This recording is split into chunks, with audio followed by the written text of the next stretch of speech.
studied as a town, and it would apply to, at least we were talking in terms of the polo cottages.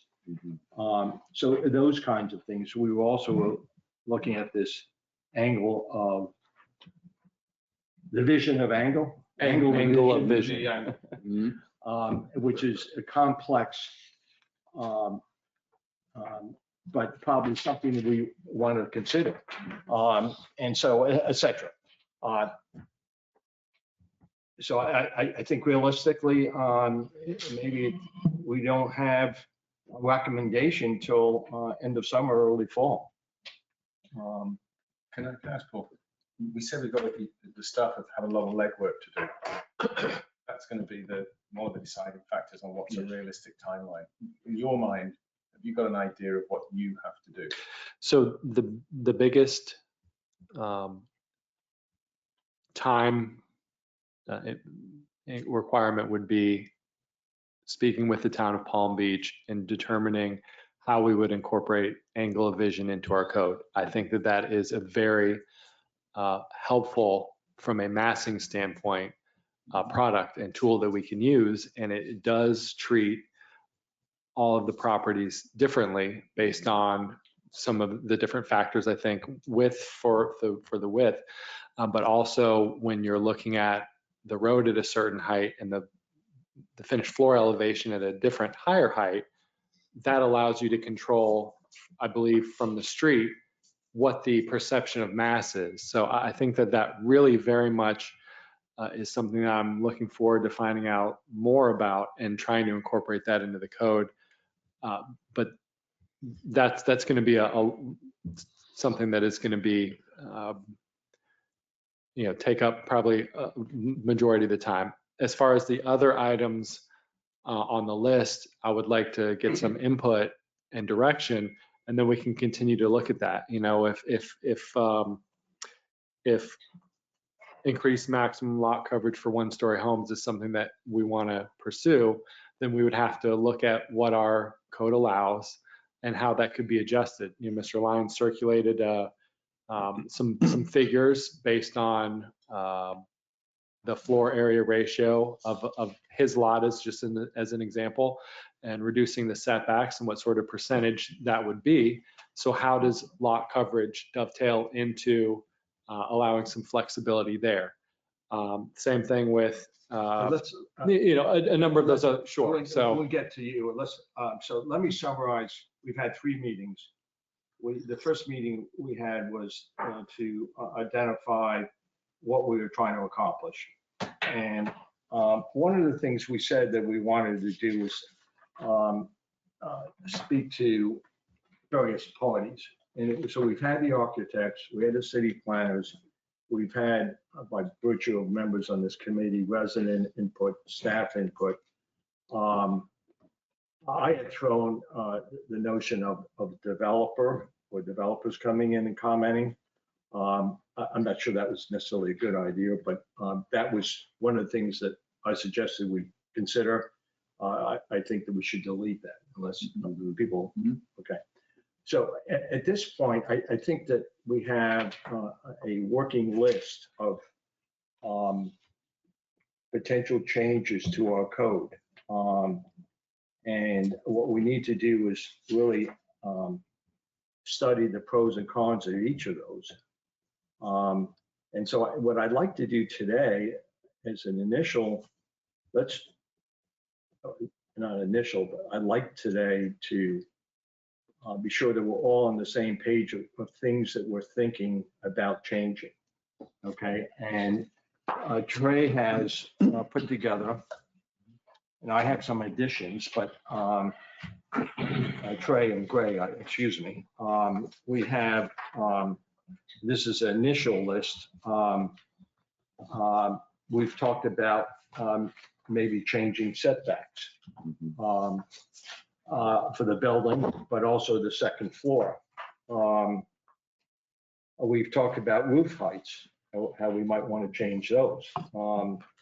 An example of that would be with FEMA and first floor elevation, if it's at 7 and somebody wants to go to 9, what we might want to do is say, fine, you can go to 9, but you're going to have to take 2 feet off your roof height. Those kinds of considerations. I'm not, and the mapping and overlay, I think is a great idea, but that again is, what are the overlay districts? We really got to get the nitty gritty in those. And then I mentioned that we got input from various parties, but also, as you might recall, I spoke to the village of Southampton and how they were dealing with some of these same issues. And they had reduced, first of all, they didn't have a FAR. They introduced one and then reduced the FAR over a 10-year period. They actually reduced it. So again, I think that's still on the table. But you just want to look at the pros and cons of that. And then from the last meeting, Trey put together a very excellent, it's here, you all have it, stated May 14th. And so what we need to do is take this, massage it a little bit and make certain we've identified.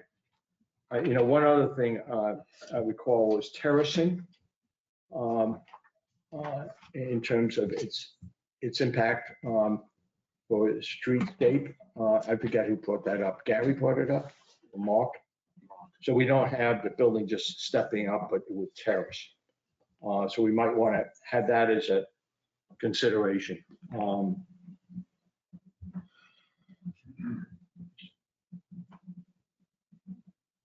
So are there any items that I've mentioned or in, let's use Trey's May 14th list? I've added the FAR,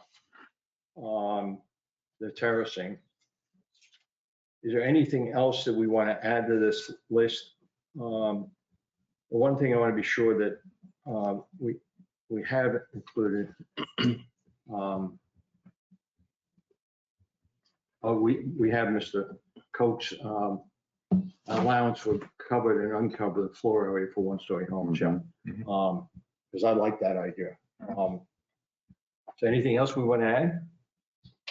No, can I say, Trey, if we did something and created a historic district or an overlay district, don't those people in those districts have a right to fight that issue? I mean, you can downgrade the value of, let's just take one of the cottages, if you demand that it be a historic cottage from now and forever. Right. So how does that process? It must be a long process. So for just, and I'm not super well versed in historic districts. So what I do know is that we're talking about requiring that structure to be kept essentially the same as it is. It could not be demolished. So that's the big part. It would allow substantial improvement, which is anything over 50% of the value of the structure, without the requirement that FEMA raise the finished floor elevation. Right. So that would allow us to have that structure maintained. And that may be something that we would be able to select for specific properties, not necessarily an overlay specific area, because we may have an area in town where, there's 3 polo cottages, but they're separated by a few different buildings. So I think that if we were to pursue that, it would be more picking specific significant properties individually and naming them historic, not necessarily a district. I think an overlay would probably be more appropriate for a large area or a corridor, sure. Okay. And then that would be just comparable to anything else. Those people, anytime we change the code, you're changing the rights that those individuals have to do certain things. And they have public rights to protest or. And they, sure, I mean, Sure, they would. Okay. So your question is a good illustration of taking a subject like historic overlay and putting the pros and cons, so we know why we would want to do it and why we don't want to do it. Can we do that on every one? And then with all that knowledge, decide how we want to massage each one of them. And Paul, do you see that being the format that's presented to the ARPB, or does it need to come in the language that you're proposing for the code? How would the findings of this board be presented to the ARP? Is it as per Paul, the pluses, the minuses, this is what we've considered, now it's up to you guys? Sure. Or would it be, after your discussions with everybody and reviewing everything, this is the code that could relate to this if you move forward with it? So I don't know if we want to go for a more general approach with suggestions, or if you want to propose specific code language. Yeah. I mean, the plus you know, and the minus argument, I think, is a good one. Well, let's say you had 10 items we just listed. Before we went to ARPB, I would expect we down to 4 or 5. Mhm. And then I think we would have to present the rationale why we think it's a good idea and some of the concerns. But I think we should whittle this down. Maybe we don't whittle it down, I don't know. But It's not gonna be that easy to whittle it down, but yeah. so are you, You know, I would agree in that I think you kind of take both approaches, and that you give, assuming that there's agreement among this group, that we would say these are the, whatever, the 7, 10 issues that we looked at that we think are worthy of, you know, worthy of some sort of change. Here are the pros and cons on the 7, and this is what we believe is the desired, or the amendment to, you know, to the town code, given, you know, given the work of the board. And do you think we'd give them all equal weighting in terms of preference? I mean, just as a board? no, I think we weigh them. I mean, that's you what. would. Yeah, or at least prioritize, yeah. Okay. And again, I think we started with the notion that we're going to try to introduce some recommendations that would incentivize 1 story and discourage 2 stories. Yep. Maybe with historic too.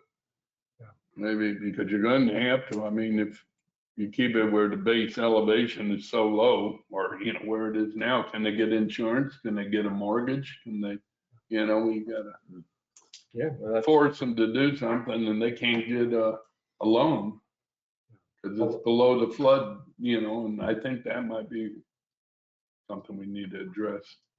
yeah, it's, I mean, I'm not recommending historic, I'm just, that's. No, I'm just saying we gotta check to make sure that somebody that owns a piece of property can, you know, borrow some money to add on to it.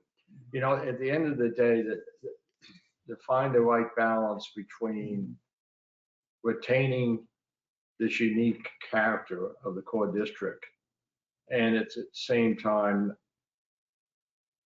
recognizing the impact on an individual homeowner.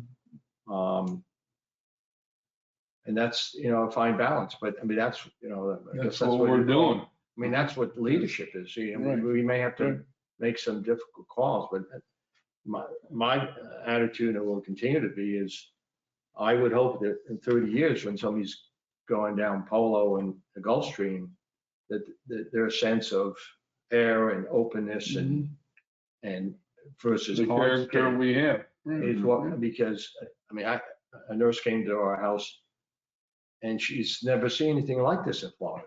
And she lives in Boca.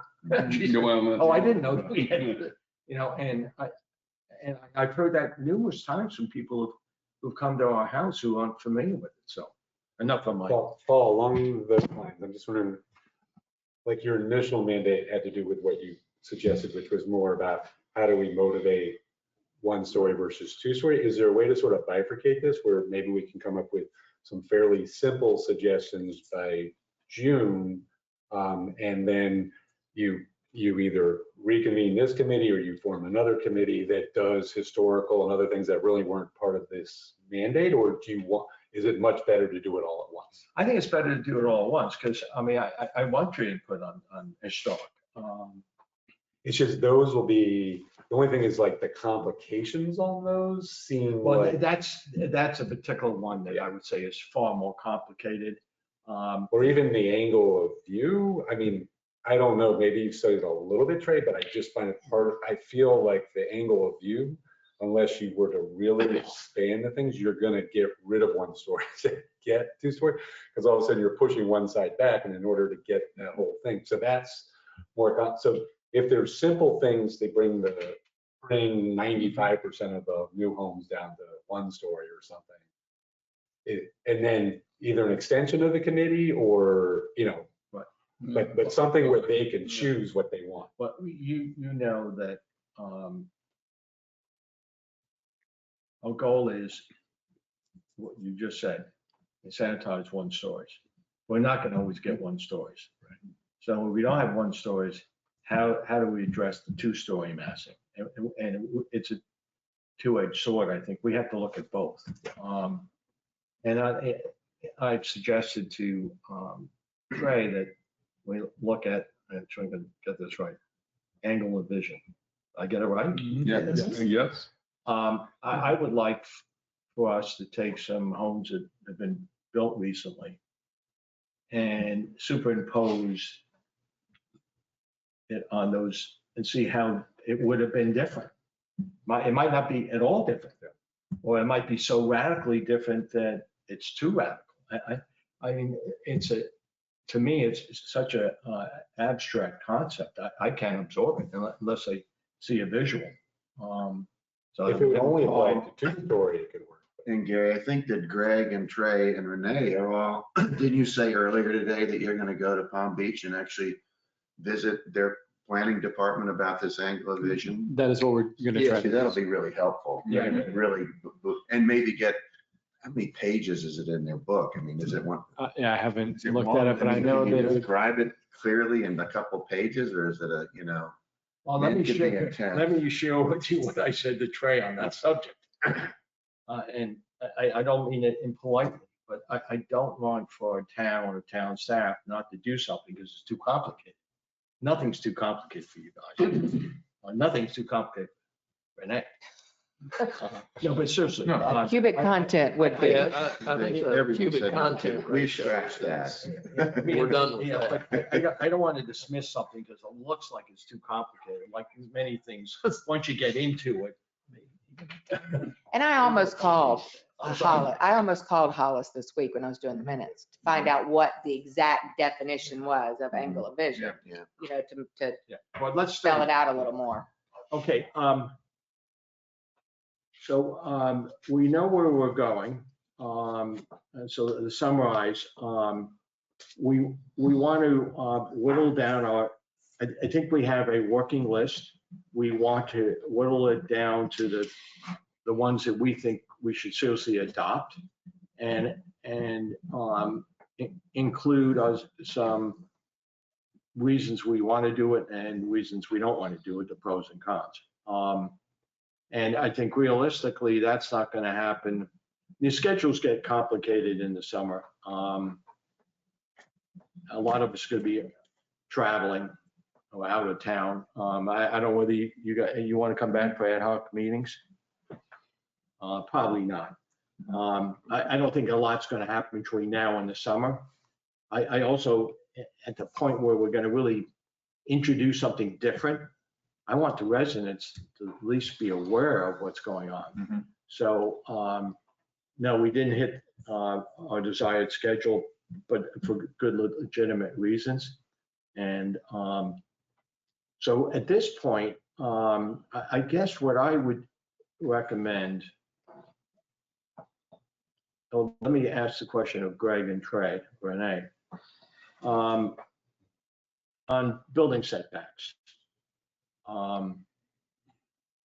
Let's look at that one. Would you want to go ahead and develop some of the pros and cons? I mean, we've talked about allowing 1-stories to go further into the setback, correct? correct. I mean, that's kind of what we're, and put down the pros and cons. And then in our next meeting, each of us should add any comments to all those. Does that make sense? We're all okay with the side set. Can we eliminate some things? Yeah. Are we all okay with the side setbacks and the definitions? Where it's 30% of the width of the lot. It seems to work. Yeah, well, on the first floor, but second floor, I would suggest we consider some changes because that's a city planner suggested we squish more the second. Well, he wants, Yeah. but it's already only 50% of the first floor now. He was just suggesting you maybe if you turn the second floor, so that the narrowest part of the upstairs faces forward and the wide stuff, which is, it's already going to be kicked in about 10 or 11 feet on each side on a normal lot, isn't it? Correct. So I don't know. I think maybe if you shove the thing back or maybe move the second floor back, it would be more helpful than, in other words, I think it's already stepped in from the sides well. But I'm not agreeing. I said we should, if we can eliminate some of those changes, meaning that they're already good in the code, then we can do But it. again, another good illustration, the next meeting we have, you're gonna have your pros and cons, and it Okay. sounds like you would be disinclined to do any further setback on the sides. Right. I think setbacks on first floor for one story, is that an incentive we might consider? I think we need to look at To that. encourage it going wider and bringing it down. Oh, I thought we may just do that with a larger FAR instead of, was it 33%? 33%. Maybe if you made it 40%, but of course it's still got to fit in the setback envelope. You got to draw that envelope, and I don't know. Gary faced that and ended Okay, up yeah, so let's, working. And then we have lots that are, your lot's 167, which is one of the Yeah. deepest lots Mhm. that, calculating in the core area that's dry, and they go down to 135, 140, on the Gulfstream Road that back up to your house. And the intercoastal where Gary and I live, currently in Tom now, they're a little different there too, because the plants show 5 feet that we own into the water. And as I always believe, you don't calculate that when you come up with your FAR. And now we're building the new seawalls that are out in front of the old seawalls, so you're making the ground area even deeper, eating up the 5 feet. And I doubt you can calculate that, in your FAR. We just want to maybe we need to get some, like you did here, on the other lots, some that are 155 minus 150, some are less, some are more. Like Gary's lot's 165 and then 160 out of the water, and mine's 155, 150 out of the water, so Well, maybe, we can figure out, yeah, on that point, I think something that'd be helpful, and I'm happy to take the lead or take the first crack on it, is kind of create like an Excel worksheet where you have kind of you input the different, Right. each lot, characteristics. so we know the square Exactly, footage so you we're can gonna look. limit them to, then we know, like Gary, if we're gonna give them more outdoor area, allow them go closer to the back, might vary if you're on the intercoastal compared to a dry lot. So it's essentially a scenario, you can put in different scenarios or different lots. And Right. it says, Right. given the code, or like, given this, what is existing tell you? And then you could make it, we could put in inputs to then say, okay, The what is, incentive. exactly. so what, Trey, what we're gonna need is probably 3 or 4 examples. Sort of samples of what are typically, you're not gonna do every property, right? No, but you can No. make it dynamic. You could Yeah. you could literally do it for every property. Because You then you just can just change plug the numbers exactly. Well, Change the depth of the property. Exactly. Yeah. So we could have like a scenario ABC, and then also have it be just a live worksheet that hopefully allow everyone to have like a better, and you can look at. That'd be valuable. Yeah. All right. Yeah, So no, I think let's- that's great. okay. 100 feet? Are most of them all 100 feet wide? I mean, there's a special area where they're even smaller than that, but are most of the lots we're talking about I have no 100 feet idea. wide? I mean, I, Billy, do you remember? So Yeah, here, Tom, let me give you one of the, if you can see this, here's one of the old plants, the way when the town was originally done. This is a very old plant book. You can see before they added a couple lots, like my parents' old lot, I'm just going to ones I'm connected to have them with. Say it was at one time 100-foot lots, and then that street on on Golfview Drive, they did them up into 150s. Mhm. But you look as you go up and down Gulfstream Road on the west side, see how shallow they are. They're very shallow. And we got to really pay attention to those people so they Yeah. go along with what we want, come up with. You know, it's, It'll get and that really goes back shallow. to the concept of Yeah. overlay. If you have certain Some characteristics of a cute cluster houses of in homes, Put that's one overlay. See if you can see it. Tough. Oh, yeah, I heard what you're saying. Oh, yeah. Just Yeah. put it in your, Is In general, the they're total 100 area we're 100 feet considering wide, I is think. basically properties on Gulfstream to the intercoastal? We're not like, that's the whole area that we are. the core, But let me where we all live. take a moment on this handout. The reason I did this, Gary, it said numerous times how we ended up going from a 2-story to 1-story. And I just needed to process it in my head, how the FAR works and setbacks work. And I went through this process and saw that I could have a bigger home than the 5,500 square feet and still be within the setbacks. Mhm. And part of the reason I wanted to do that was if somebody wanted to have what is referred to, an increased allowance of covered, uncovered floor area for 1-story homes, that we could do that without impacting the setbacks. And that was kind of one of my key drivers. But also one of the key drivers was I always thought that in order to get your FAR, you had to build a 2-story house, and that's not the case. No. I mean, I don't know, does that work in all cases? I don't know. I think Trey said it did, right? I mean, it's maybe that, No, right, that's correct. say again, I didn't hear. Trey had previously said that, yes, you could build a 1-story with the same, using all the FAR on every lot. Okay, so, and that's important that, Yeah, very important. Okay. One other thing that we could consider is maybe if it's a 2-story, just considering the front setback, since they're not using as much as the property, would we be willing to move that back or Away from the or move the 1-story up a little bit? Because it's Because obviously the footprint's smaller, right? Is that what you mean? No, so the visual impact. the visual From the impact street, on the street man, is see less. from the street. Yeah. They could still have That's as a good big a point, backyard, so. well, that's something that Mayor's been in favor of, and I've said numerous times that I'm not in favor of it. And, again, it's the pros and cons. Because if you looked at a visual in this map, you looked at my property, I have a nice backyard with a swimming pool.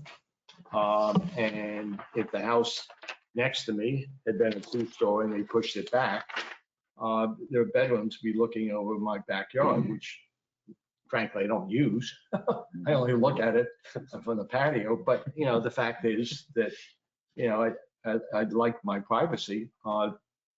Again, so it saves for the visual streetscape. It compromises the privacy of the homeowners to, Well, we'll just have to play through it, see what yeah, so, affects and everybody see it. Yeah. Okay, That's a very good picture. I'm not sure we need much more than we do today. So you want to comment on your items? Right. And I wanted to see if there's any input from the public. The public, probably should have done it from the beginning, but let's just, Is Mr. Glennon going to give a crack at the Excel? Yeah, no, Yeah. so I think, so but I'd ask maybe Trey if I can maybe work with you a little bit on it so that just to make sure I'm capturing the things correctly before it goes to the other members. Absolutely. But I think, I don't know, the next. And everybody can put their pros and cons even on that sheet, just to Well, organize it up a little bit. We need to be careful about. Sorry, sunshine. Never mind. But yeah, we can try to do that, in advance of the next meeting so that everyone else can kind of see whatever the different examples that we lay out. And then use that as the basis for hopefully like getting, kind of seeing impact across multiple different lot scenarios of just that, just this kind of FAR stuff. But presumably you could then add in some of the other components that we're considering, into that worksheet or into that model. Because y'all can talk about it forever. Yeah, no, exactly, We need exactly. to like come to a conclusion on some items. So, yeah, maybe, so if we're saying that mid-June, maybe we'll try to have the worksheet complete by, maybe right after Memorial Day or like very early June. I don't know, Trey, is that?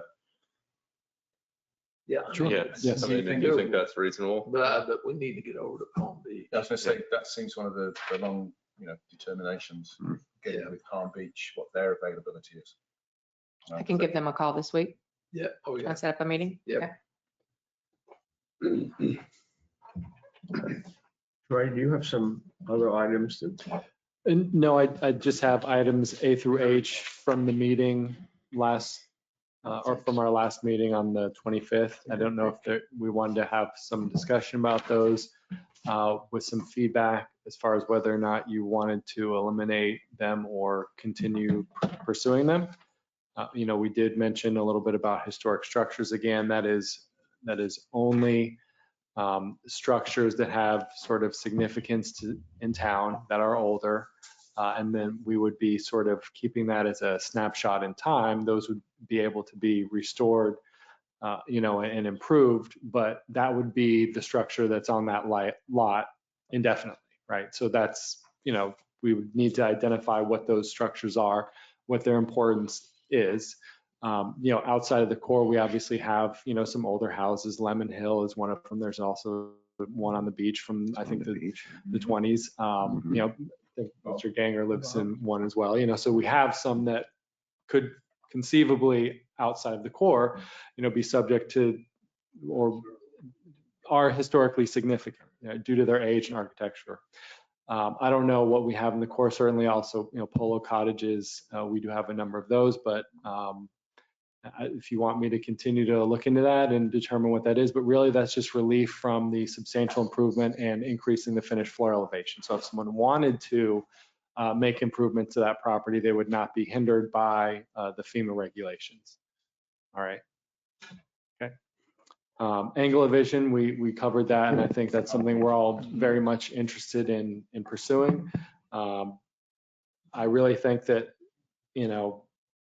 I don't want to call anything a silver bullet, but if we are looking at a massing from your view from the street and looking up and see something towering over you, and the way that we regulate that right now is with the front setback, a step back from the second floor, and then a building height, that's how we regulate it. But if all of that is still in play, but there's an angle of vision that pushes that structure further back with those same dimensions, that to me seems like a great solution to the problem that we're having of that towering over, at least from the street side. A pre-application conference, that's item number C.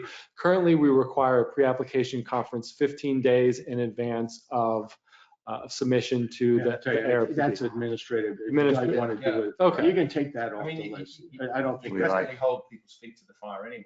So these were just some items that were Yeah, brought up but let's by move the that to- architects. Okay, I don't so think we that's something need that that. staff. Except the architects want to come in with not, a bundle of 80 pages of plans. That I think they'd be smart to have that. Do they not come in ahead of time and just tell you what they're thinking about? So I mean, we do. That's what we want them to do. we do get fully baked plans, and then we do get some sort of initial, here's what we're looking at, what are your thoughts? I think that the feeling from Mark and Gary was, if you get to the resident ahead of time, you can sort of cut them off of the pass and sort of let them know what the town is, how the town code works, what it is, how restrictive it is, and sort of steer them in a different direction other than just them meeting with an architect and what Mark's partner said, essentially saying, this is what I want, and you're just gonna sit up at the microphone and tell them what it is, right? So I think that's something that we can work with maybe administratively to, require maybe a more formal process or steer our architects I think to it's do good. it. So we'll do But that. we're not gonna keep that on our list. So we'll remove that, but staff will work on that. I think that was a helpful mention Can I from. back up a second? Yes, sir. do we really need to be dealing with historic structures and what we were kind of charged to do? I'm looking at Gulfstream and Polo. I mean, there's maybe 4 or 5. I mean, I don't know. Is that something that we were kind of charged to do? No, this is. We gonna write regulations on historic Well, no, structures?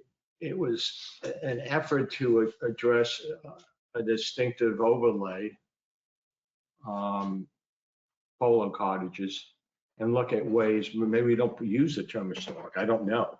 But it would be a separate overlay but the reason that the historic was appealing, at least what I heard, was that you don't have to follow the FEMA regulations. Correct. So, But do you really want a section of homes that don't follow the FEMA regulations in the middle of? I don't, let's, Yeah. so again, we have to go through, but we're going back to, we're gonna do the pros and cons, so let's. Okay, now you can, okay, I'm sorry.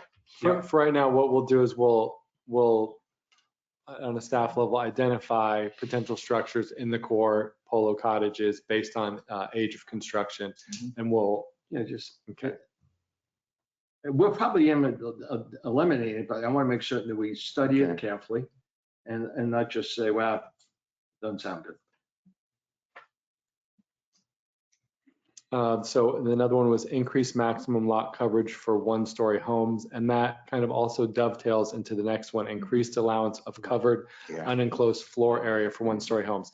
So under Town Code Section 7072B, we have the very popular 300 square feet of open unenclosed area that can exceed the maximum permitted FAR of your lot.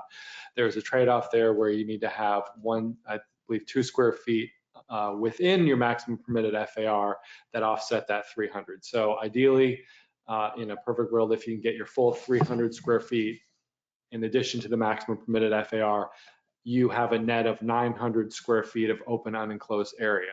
So that's a lot of area that is open and good for recreating, pool areas, things like that. Also covered balconies for 2-story structures. Now we're looking at just, single-story structures.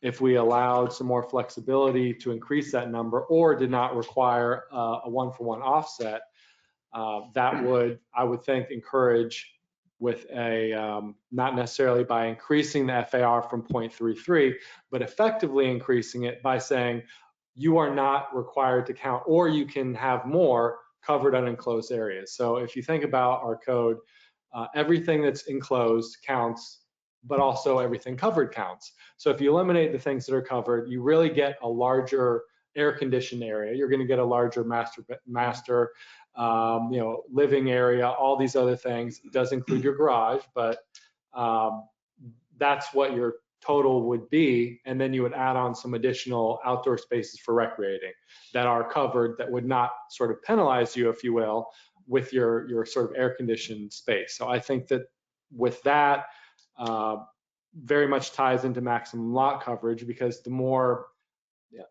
impervious surface you have on the lot, you're going to run into that 60% requirement at some point, because all of your driveway, any pavers, pool, all of that is So when you're doing this calculation, let's include that. Yep. That's going to be critical. Okay. So we will look into that. I think that special exception for increasing your FAR has been extremely popular. In the 10 or so years that I've been here reviewing plans, the last 3 to 5, every new build wants to utilize that. I'm not really sure why, because you do have to have that offset, so the air conditioned space is less, but they always want that 300, which does encourage nice outdoor spaces. The only difference, of course, is we're looking at more porches and areas rather than sort of balconies and with covered loggias on the second floor. So we'll go ahead and look into that and see where that number maybe fits with a reasonable increase. I don't know if we would do a percentage or hard number, but okay, so we'll keep looking into that. Minimum front yard landscape percentage. So that was something that was brought up by Mark Marsh's associate relative to preventing large motor course, which really does have a I won't say negative, but a significant impact to a structure. If you have nothing but a very large circular driveway or large car park area, that does detract from the landscaped area that you're putting in front. A lot of the times we do try to get a lot of nice lush landscaping in the front yard, but this would just sort of, increase that. Certainly people do want to have adequate parking for themselves and their guests. We do require a two-car garage on all new builds, so that, you have that area plus, some, but how they rearrange that based on that calculation would be important. So we can probably take some recent plans and have our contract planner, Marty Miner, look at them and determine, okay, our 5 or 10 most recent applications from the front setback up, what is the landscape percentage? We'll be able to calculate that and provide, a percentage and then a photo with that to sort of illustrate this is what 50% looks like, this is what 60% looks like, something like that. Just note, a con or negative is the risk of forcing people to put cars on the street. Yeah, we don't want them in the street. Yeah, we So, don't. you know what I mean? Some people, kids still grow up until they go to college and graduate. A couple kids, a couple more cars. Which of course is the benefit of having a Big wider or motor. deeper lot where Yeah. you can, put the garage on the side and have something that's out of that front 100-foot setback, lot, but it doesn't work. you are. And we have most of them are. So Bill, I have a recommendation. Why don't we introduce a concept where you could have 4 cars in a 2-car garage? So you've always got 2 on the drive. Then why keep going? Yeah. One thing on that, Trey is Yeah, I know. Keep going. losing my train of thought, but I think someone brought this up before, but on some of the new 2-story homes, there's very little landscaping. Some of it is the motor court, or if they have it, it goes up a foot near the house, and then there's not much on the street. And those things are way worse than, there's some homes that are at least as big that have good landscaping and they come up more than 3 feet off the ground.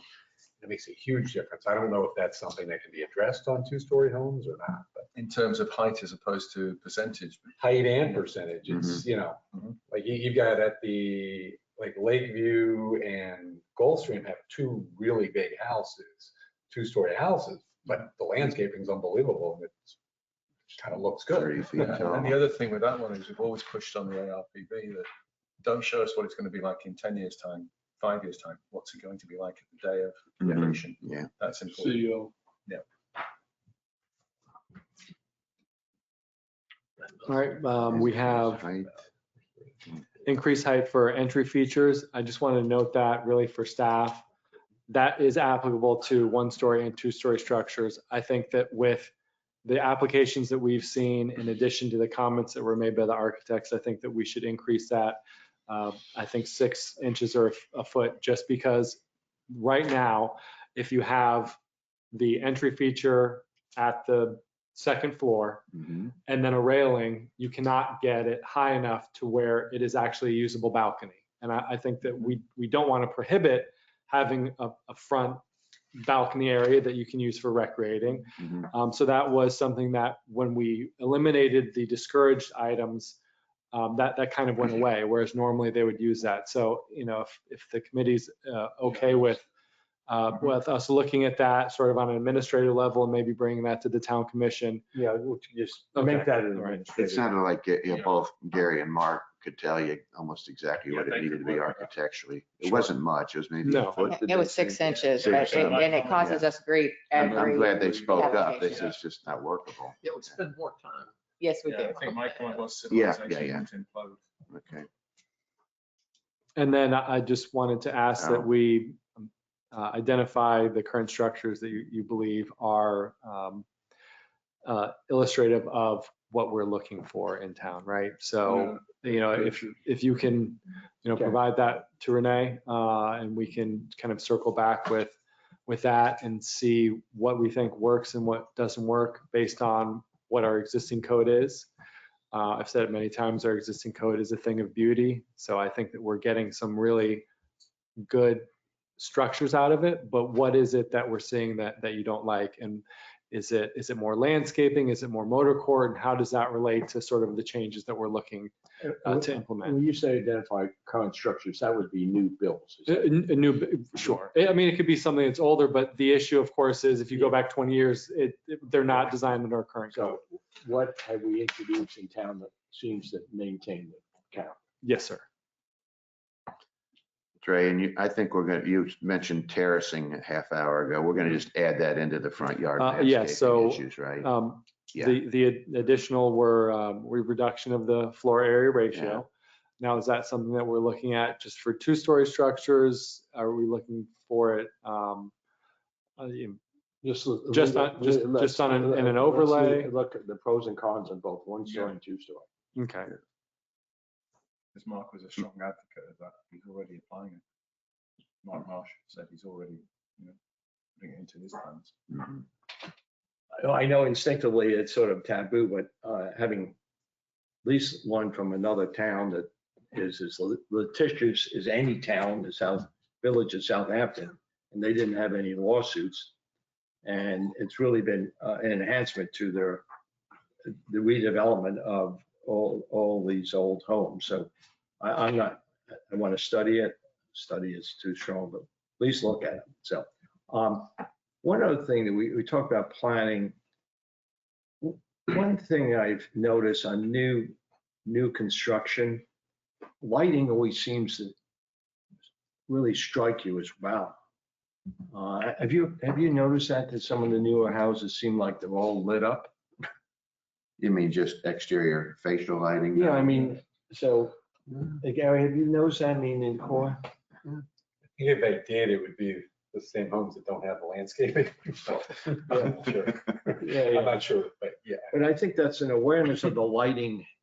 Really, it makes the buildings look more massive, particularly at night. And lighting we've never really addressed. And I think maybe that's a separate subject, but something that I'd like you to look at some point for the code. Sure, no, and we do have a fairly comprehensive landscape, I think they may be called landscape lighting, but lighting code, which it does prefer sort of more of a soft minimalist approach. Probably the new kinds of bulbs. And we did change our wattage regulations to whatever lumens. So it's not, so it goes with the new style of bulb. And I made the mistake. I had somebody put in the new lighting outside, the side of my house, floodlights, little floodlights. And it was the bright one. I thought I was at the airport. And I said, well, why'd you put that up? And he said, well, you didn't ask. I said, okay, there must be something. Can we turn it down? He said, no, we just take those out and put in much softer. So I'm not sure. You can adjust mine. I can adjust by my cell phone, the brightness of the outside. You're way ahead of me. No, I'm not. No, I'm not. I'm way behind. Okay, any case, enough of the light. So for organizational reasons, we're going to do an Excel spreadsheet by mid-June. So I'm going to work with Mr. Glennon on that, and I think he wanted a deliverable. And then we'll get Yeah. those to you guys, that you can do your pros and cons, and you bring your pros and cons on that sheet to the meeting. So that keeps it out of the sunshine, right? Yeah, So we now, need to decide a meeting Yeah, I'd date say then. about the next meeting date, that's gonna be. I would tricky. like input from our visitors, please.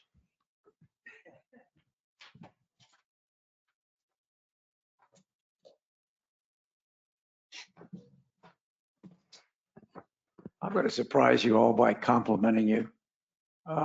This is virtually an impossible task. And yet you're doing it.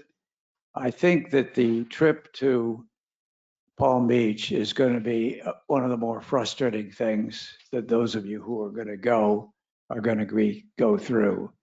You have to realize that Palm Beach people have been fighting each other for over 100 years. And the fact that they were fighting each other was why Gulfstream got started in the first place. the people who started Gulfstream didn't want to be too complicated. But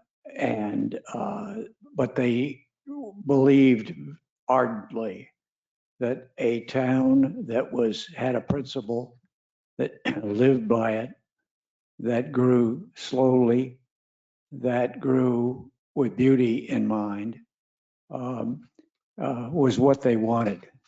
And realistically, we have not changed in now over 100 years from what was the idea of a few people in the early 1920s. So as hard as you can work, there'll still be questions, there'll still be issues. And of course, Mother Nature may be the biggest issue that we face as a town over the next decades. But honestly, I really applaud you. I hadn't planned on coming today, but you're doing what's the right thing to do. You'll make some changes and they'll be the right things at the time. And I think that as frustrating as it must be to try and figure out what to do in 500 acres, you're doing the right thing. You'll make some good, you'll bring up some good ideas. Some of them will be implemented, and then 5 years from now, you'll have to do it over again because times do change. And I'm just saying, you are providing a real service to the community, and I think you should feel good about it. Thank you. Christine, I would, seeing that you've been very active as a commissioner and you lived in this town, you live right next door to me. You tried to sell your house to me. But you were kind enough to say the house next door is also available. And so thanks to you, I bought a house here. But seriously, I mean, you've seen a lot and you've seen what Ocean Ridge has gone through. And I'm not looking to find fault with them, but I mean, is there any lessons learned there that you might want to share with us? Absolutely. And I share Bob's sentiment as, you know, you're on the bleeding edge and you're not going to make everybody happy, but that's what leadership's about. So, and I think you're all up to the task. Interesting enough, we actually had a planning and zoning workshop on Monday afternoon in Ocean Ridge dealing with the exact same issues. Two things that came out of it that might be beneficial for you to consider. One was, rather than looking at overlay districts geographically, we started to look at, like Michael said, the characteristics of the lot sizes. Were they back to back to each other? Were they on the water? Were a certain width, a certain depth? We have a lot of, our minimum lot size is 10,000 square feet. We have a lot of non-conforming lots because of that, particularly in the very south end of town. Think Tropical Drive. Think about everything that kind of butts Briny Breezes. How we got to inherit that, I don't know. I don't want to know, but it's very different. Also, the difference between multifamily and single family. So they are actually going to do a town inventory, somewhat like what you're going to do, and break out the characteristics of certain areas versus a geographical area to really kind of give them some guidance. The other thing that was discussed is visuals and how important they are. I'm a visual learner. It sounds like you are too, Paul. Visuals are extremely important, particularly when you need to go out and market this to your residents, right? You're going to have to give the pros and cons, but they want to see it. And we decided that rather than leave all the visuals at a 9-foot or 7-foot NAVD, we'd also do visuals based on 9 feet because it's coming around the corner. So there's no need to spend all this time and energy only to only have a 5-year, 6-year planning horizon, because I think it's as quick as that. The lucky thing is you don't have to deal with ridges. We've got ridges that are already 16 feet tall. And now they're asking me, or our town, to do another 7 feet, potential 9 feet on top of that. So That all obviously comes with the pervious, impervious, the water retention, the flooding, the whole stuff like that. But that might be a consideration. And then the only other thing that I heard was talking about potentially the height, when you're talking about your front landscaping, talking about the height of plants. We thought we were so smart. We became a Tree City USA. We did a tree inventory. We all did all this stuff and said you have to have 2 major shade trees in your front yard. And you have to work it around, even if your septic is in the front, even if your drain field's in the front. And what we ended up with, it was 3 feet, little cherry trees that, look like this. So to your point, Malcolm, I mean, it just, and people are trying. We've had that a number of times where people go, 10 years from now, it'll do well. Yeah. So besides that, we're all dealing with it. I mean, I have to say, my drive of shame every day is going over the Ocean Avenue Bridge into Boynton Beach. If you look to the right and to the left, they're just horrific. And we had a lot of loopholes, unfortunately, in our code that allowed it. So you have a much stronger ARPB, our planning and zoning, didn't even have architectural review considerations until Mark Marsh got on the board and he said, I'm going to quit the board unless you give this to me. But it's been very weak. And so if you want the poster child of what it could look like versus what you're trying to maintain, hold tight to the rudder. So. Thank you. And I'm sorry, I'm not your neighbor anymore. Thanks. Thank you, Steve. Any other comments from staff? Oh, what about a date? I need a date. Meeting. No, I thought That's we, not so good. Do you want me to send out an email to get dates like I did last time? What kind of range are you thinking? 10th to the 18th or something? What are you thinking about in June?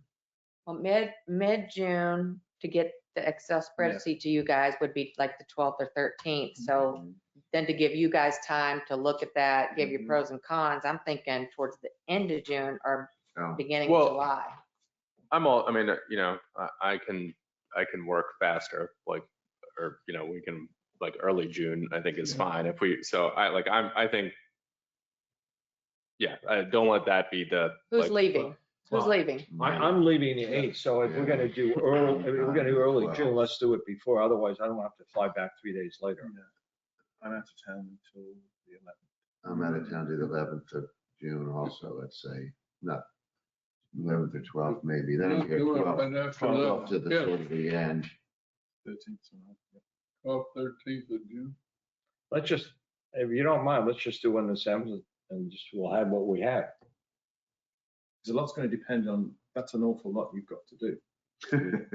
Well, I guess my view is, So you a don't lot take of this business, fancy just, on okay, vacation. let's get it done by that date. Yeah. I mean, Yeah. well, it's the 14th. 14th now. I mean, I'll fly back, but I hate to fly back 3 days later Yeah. because Of course, there's Memorial. you Day. think that's an impossible task? July is the 4th. You're talking mid-June, right? Renee, you're thinking mid-June? I was thinking mid-June, but it sounds like Mr. Lyons is not. Well, I mean, what's mid-June? 10th, the week of the 10th or the week of the 17th?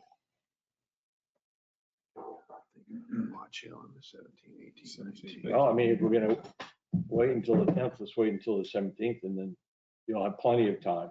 Yeah. All of us will have plenty June of time. 17th. So do y'all want Monday, Tuesday, Thursday, or Friday? Because Juneteenth is a holiday. Okay, Tuesday, what, the 18th? Well, The 18th? Here's, is there some material that you could send to us in advance of the meeting addressing each of these points and the pros and cons from staff's perspective? Sure. So the biggest issue with the lack of work from staff during that 2-week duration is we had we had a water services agreement that we're working on. We had our capital improvement project break ground. Okay, that's fine. So I think that we've got a lot of that taken care of. So let's pick a later date in June, but we'll have substantive material from staff that lists the pros and cons. And then let's make it a really productive meeting. Yes. So you have time, then we need a week before, we need to see that material a week before. Is that enough time? Yeah, we can add our own pros and cons. Yeah, well, that's the whole idea. If we can get it the week of the 11th. So typically what we've done, as a lot of our board members know, is we do send out the agenda a week in advance. So what we'll do is we'll plan to send out an agenda with draft minutes and all of the backup materials relative to our discussion to fully inform you as to what work has been done and what we anticipate discussing. All right, so what I need is a What about the week of the majority 24th? for the Is look that- at the is week of that the any- 24th. Is that any worse than? I even like that. I like this. When's the ARPB meeting? Is it 27th. 27. 27th. I'm But here that nothing's gonna week. go to the. I'm not here 17, 18, and 19. All right, so the week of the 24th seems to work. What about you, Gary? Can you? I mean, late the week of the 17th is better for me, but Yeah. because I have to be here, otherwise it's back. 20th or 21st. Okay, I'm here 20 or 21. Okay, so let's do Friday, the 21st. 21? Does that work for everyone? Mhm. 21, Yeah, it does. 8:30? Maybe. Mr. Glenn? I mean, I can zoom in. I won't be here, but that's fine. I can zoom you in. Oh, is June, that possible too? Okay. I can We're zoom we're you thinking in. June 21st. That's 8 a.m. 8:30, the 21st. Okay, good. On the 21st, okay. It seems that works. Okay, I think that concludes the meeting. Thank you, everybody. Thank you, Bob and Christie.